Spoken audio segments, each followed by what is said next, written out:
नमस्कार दोस्तों, राधे राधे, जय श्री कृष्णा। मंगला गौरी व्रत कथा।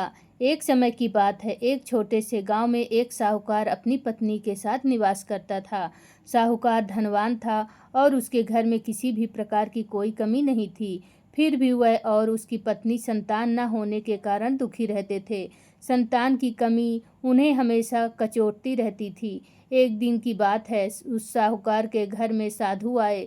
साहूकार ने उनका आदर सत्कार किया और उन्हें अपनी समस्या के बारे में बताया। साधु ने साहूकार की पत्नी को सावन में मंगलवार को किए जाने वाले मंगला गौरी व्रत करने की सलाह दी। साथ में पूजा विधि के बारे में भी संपूर्ण जानकारी प्रदान की।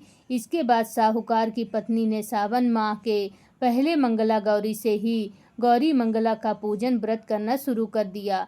अब वह हर मंगला गौरी को विधि पूर्वक व्रत और पूजा पाठ करने लगी। इस प्रकार कई महीनों तक उसने व्रत किया। एक दिन उसकी धर्मनिष्ठा से प्रसन्न होकर माता गौरी पार्वती ने भगवान शिव से साहूकार और उसकी पत्नी को संतान प्राप्ति का वरदान देने के लिए कहा।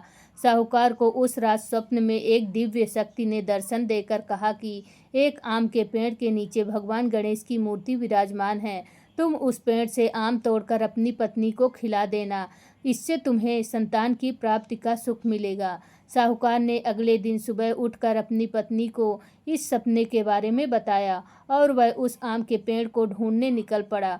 काफी समय तक ढूंढने के बाद आखिरकार साहूकार को वह आम का पेड़ मिला जहां भगवान गणेश की मूर्ति विराजमान थी। उसने आम तोड़ने के लिए उस पेड़ पर पत्थर मारना शुरू कर दिया। पत्थर फेंकने से एक आम तो टूटकर नीचे गिर गया, लेकिन गलती से एक पत्थर जाकर भगवान गणेश की प्रतिमा को लग गया।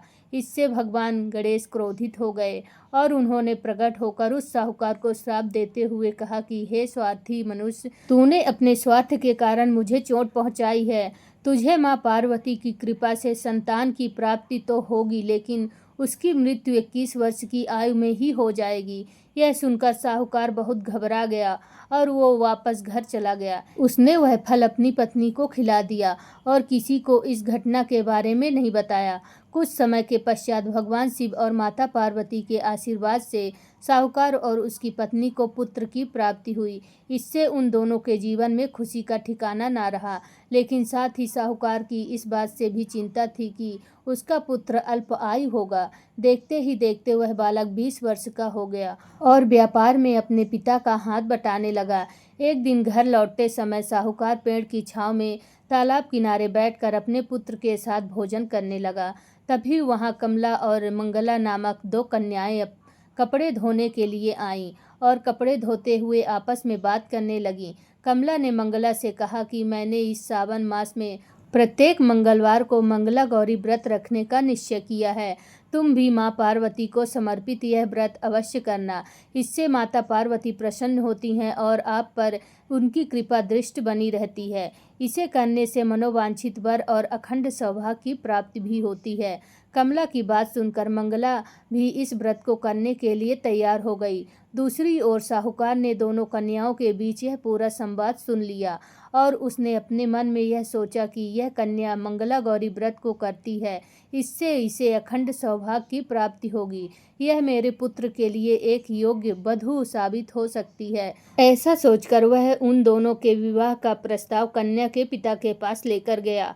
साहूकार की गांव में प्रतिष्ठा और मान होने के कारण कमला के पिता अपनी पुत्री का विवाह साहूकार के लड़के से करवा देते हैं। विवाह के पश्चात भी कमला विधि पूर्वक मंगला गौरी का व्रत रखना जारी रखती है। उसके इस भक्ति भाव से प्रसन्न होकर माता पार्वती एक दिन उसे स्वप्न में दर्शन देती हैं और कहती हैं कि मैं तुम्हारी भक्ति से अत्यंत प्रसन्न हूँ, इसलिए तुम्हें अखंड सौभाग्य का वरदान देती हूँ।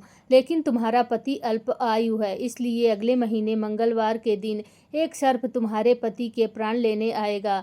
तुम उसके लिए एक प्याले में मीठा दूध रख देना, उसके पास एक खाली मटका भी रख देना। सर्प दूध पीकर उस मटके में चला जाएगा और फिर तुम उस मटके के ऊपर से कपड़े द्वारा ढक देना। अगले मंगलवार को कमला ने माता पार्वती की बात मानकर एक प्याले में मीठा दूध रख दिया और पास में एक मटकी भी रख दी। सर्प ने आकर दूध पिया और मटकी में जाकर बैठ गया। कमला ने उस मटकी पर कपड़ा बांधकर उसे जंगल में रख दिया। माता पार्वती की कृपा से कमला के पति के प्राण बच गए। इस प्रकार मंगला गौरी व्रत के पुण्य फल से साहूकार का पुत्र श्राप मुक्त हो गया। जब कमला ने घर में इसको इस चमत्कार के बारे में बताया तो सभी आश्चर्यचकित रह गए। इसके बाद साहूकार और उसकी पत्नी ने अपने पुत्र और पुत्रवधू को आशीर्वाद दिया और पूरा परिवार सुखपूर्वक जीवन व्यतीत करने लगा।